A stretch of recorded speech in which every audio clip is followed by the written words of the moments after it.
கிளிநொச்சி பூநகரி சுகாதார வைத்திய அதிகாரி பணிமனைக்குட்பட்ட முள்ளங்காவில் பொது சுகாதார பிரிவில் உள்ள முள்ளங்காவில் மற்றும் நாச்சிக்குடா பகுதியில் உள்ள 4 உணவகங்கள் மீது பொது சுகாதார பரிசோதகர்களினால் திடீர் பரிசோதனை ஒன்று கடந்த 4ஆம் தேதி மேற்கொள்ளப்பட்டது.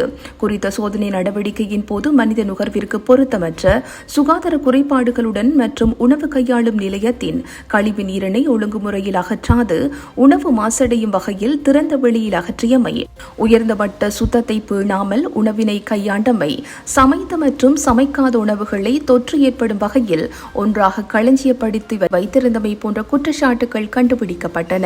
அதனையடுத்து உணவுப் பொருட்கள் அழிப்பு செய்யப்பட்டதுடன் கிளிநொச்சி நீதிமன்றில் உணவக உரிமையாளர்களுக்கு எதிராக வழக்கு தாக்கல் செய்யப்பட்டிருந்தது. குறித்த வழக்கானது கிளிநொச்சி நீதிமன்றில் எடுத்துக் கொள்ளப்பட்டதுடன் சுகாதார சீர்கேட்டுடன் இயங்கிய உணவக உரிமையாளர்கள் குற்றவாளிகளாக இனங்காணப்பட்டு மொத்தமாக 1,50,000 ரூபாய் தண்டம் விதித்ததுடன் கடை உரிமையாளர்களுக்கு கடுமையான எச்சரிக்கையும் விடுக்கப்பட்டது.